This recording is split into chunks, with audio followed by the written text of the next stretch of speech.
पलक और रोहित एक दूसरे से बहुत प्यार करते थे। दोनों ने अपनी दुनिया को एक साथ देखने के सपने देखे थे, लेकिन उनकी कहानी इतनी आसान नहीं थी। उनके घरवाले उनकी शादी के लिए राजी नहीं थे। पलक के पिता एक सख्त लेकिन समझदार इंसान थे और बैंक मैनेजर की जिम्मेदारी निभाते थे। दूसरी तरफ रोहित का परिवार शहर के बड़े अमीर घरानों में गिना जाता था। पलक के पिता को यह रिश्ता बिल्कुल पसंद नहीं था। उन्हें डर था कि इतनी अमीरी में उनकी बेटी का सम्मान कहीं दब न जाए। परंतु रोहित ने अपनी सच्ची भावनाओं और दृढ़ता से उन्हें मना लिया। रोहित के परिवार ने भी इस रिश्ते को खुशी खुशी अपनाया, क्योंकि वे अपने बेटे की पसंद को अपनी खुशी मानते थे। शादी धूमधाम से हुई, जिसमें शहर भर के लोग शामिल हुए। पलक और रोहित की जोड़ी को सबने सराहा। शादी के बाद पलक ने जल्दी ही रोहित के परिवार के साथ अपनी जगह बना ली। रोहित को भी लगता था कि उसकी जिंदगी में पलक आने के बाद सब कुछ बेहतर हो गया। रोहित का व्यवसाय, जो पहले धीमा चल रहा था, अचानक से तरक्की करने लगा। वह पलक को अपना लकी चार्म मानने लगा। दोनों का रिश्ता और गहरा होता गया। शादी के कुछ महीनों बाद रोहित ने पलक को अमेरिका घुमाने का फैसला किया। अमेरिका में भी उसका व्यावसायिक कार्यालय था। जब वे ऑफिस पहुंचे तो वहां के मैनेजर ने उन्हें सरकारी टेंडर मिलने की खुशखबरी दी। रोहित को यकीन हो गया कि पलक की मौजूदगी उसके लिए सौभाग्य लेकर आई है। सब कुछ ठीक चल रहा था, लेकिन अचानक एक दिन पलक की तबीयत खराब हो गई। उसे उल्टी हुई और वह सोचने लगी कि शायद वह गर्भवती है। रोहित ने तुरंत डॉक्टर को बुलाया, परंतु डॉक्टर की रिपोर्ट ने उनकी खुशियों को झकझोर दिया। डॉक्टर ने बताया कि पलक कभी मां नहीं बन सकती। यह सुनकर दोनों बहुत दुखी हुए, लेकिन रोहित ने पलक को दिलासा दिया और कहा कि यह बात वे परिवार में किसी को नहीं बताएंगे। रोहित ने अपने डॉक्टर दोस्त से सलाह ली, जिसने सरोगेसी की सलाह दी। पलक इस विचार के लिए तैयार हो गई। वे एक सरोगेट मॉम, राधा, से मिले। राधा ने अपनी कोख देने के बदले 2 करोड़ रुपए की मांग की। सारा समझौता तय हो गया। पलक और रोहित ने परिवार को यह बताया कि पलक मां बनने वाली है। यह सुनकर घर में खुशियों की लहर दौड़ गई। पलक और रोहित अमेरिका लौट आए। उन्होंने परिवार को यह कह दिया कि एक बड़े प्रोजेक्ट के कारण उन्हें वहां 1 साल तक रहना पड़ेगा। इस दौरान राधा को पलक ने अपने घर बुला लिया और उसकी पूरी देखभाल की। पलक ने राधा को हर संभव आराम दिया, अच्छा खाना खिलाया और उसकी हर जरूरत का ख्याल रखा। 9 महीने बाद राधा ने एक सुंदर बच्चे को जन्म दिया। पलक और रोहित की खुशी का ठिकाना नहीं था, लेकिन उनकी यह खुशी ज्यादा देर तक टिक नहीं पाई। राधा ने बच्चे को देने से मना कर दिया। उसने कहा कि उसे अपने बच्चे से अलग होने का दुख सहन नहीं होगा। राधा ने यह भी कहा कि उसे पैसे नहीं चाहिए। यह सुनकर पलक और रोहित के होश उड़ गए। पलक ने राधा से बच्चे की भीख मांगी, लेकिन राधा नहीं मानी। वह अपने बच्चे को लेकर चली गई। पलक इस घटना से टूट गई। वह डिप्रेशन में चली गई और किसी से बात करना बंद कर दिया। दूसरी ओर राधा भी बेचैन थी। उसे बार बार पलक की सेवा और उसकी ममता की याद आ रही थी। कुछ दिनों बाद राधा ने बच्चे को लेकर पलक से मिलने का फैसला किया। उसने देखा कि पलक की हालत बहुत खराब है। यह देखकर उसका दिल पिघल गया। उसने बच्चा पलक को सौंप दिया और कहा, यह बच्चा तुम्हारा ही है, मैं यह तुम्हें खुशी से दे रही हूँ। राधा कुछ दिन पलक के साथ रही और उसकी देखभाल की। धीरे धीरे पलक की हालत सुधरने लगी। एक रात राधा ने बच्चे को पलक के पास सुला दिया और एक चिट्ठी लिखकर घर छोड़कर चली गई। सुबह जब पलक उठी तो उसने बच्चे को अपने पास पाया।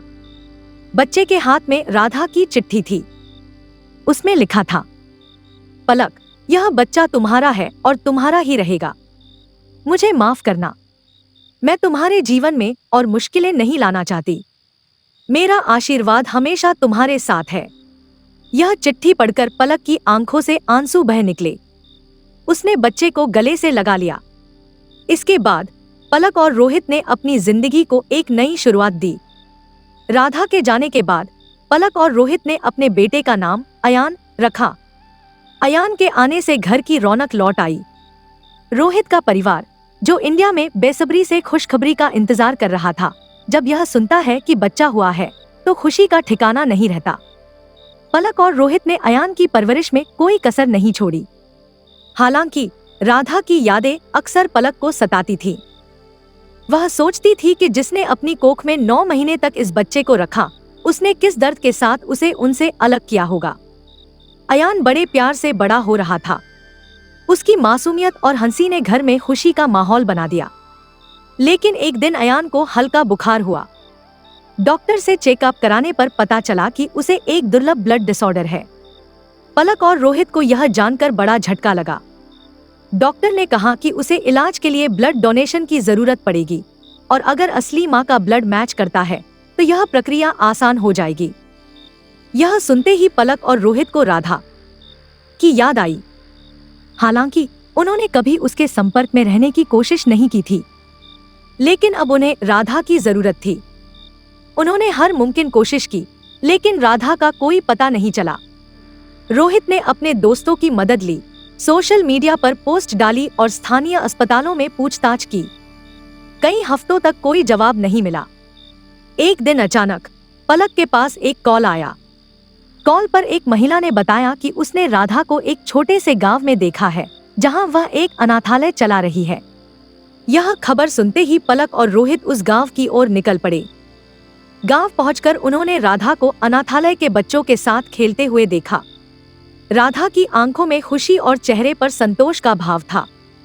पलक और रोहित ने उसे सब कुछ बताया, अयान की बीमारी और इलाज के लिए उसकी मदद की जरूरत। राधा ने बिना किसी झिझक के मदद के लिए हाँ कह दिया। उसने कहा, अयान मेरा भी बच्चा है, मैं उसकी हर मुमकिन मदद करूंगी। अस्पताल में राधा का ब्लड टेस्ट किया गया, जो अयान से मैच कर गया। इसके बाद अयान का इलाज शुरू हुआ। पलक और रोहित हर दिन राधा के साथ अयान के ठीक होने का इंतजार करते थे। अयान धीरे धीरे ठीक होने लगा। इस दौरान राधा और पलक के बीच एक नई समझ और दोस्ती का जन्म हुआ। राधा ने यह स्वीकार किया कि उसने पहले अपने बच्चे को सौंपकर सही फैसला लिया था। उसने कहा, अयान तुम्हारे पास है और यही उसकी सही जगह है। अयान के पूरी तरह से ठीक होने के बाद रोहित और पलक ने एक बड़ा जश्न मनाया। इस बार उन्होंने राधा को भी अपने परिवार का हिस्सा बना लिया। राधा ने फिर अनाथालय लौटने का इरादा किया, लेकिन पलक और रोहित ने उसे रोक लिया। राधा ने कहा, यहाँ रहने का मेरा अधिकार नहीं है। पलक ने जवाब दिया, तुम सिर्फ अयान की नहीं, हमारी भी माँ जैसी हो। यह घर तुम्हारा भी है। राधा ने पलक और रोहित के साथ रहने का फैसला किया। तीनों ने मिलकर अयान की परवरिश की। अब उनका परिवार पूरा था, प्यार, विश्वास और समर्पण के साथ। अयान की मुस्कुराहट में अब राधा, पलक और रोहित की खुशियां झलकती थी। यह कहानी साबित करती है कि रिश्ते खून से नहीं, बल्कि दिल से बनाए जाते हैं। पलक, रोहित और राधा का रिश्ता समाज के लिए एक मिसाल बन गया। दोस्तों, आपको हमारी आज की ये कहानी कैसे लगी, हमें कमेंट करके जरूर बताएं। अगर कहानी अच्छी लगी तो वीडियो को लाइक करें और अपने दोस्तों के साथ भी शेयर करें। मिलते हैं अगली वीडियो में एक नई कहानी के साथ। धन्यवाद।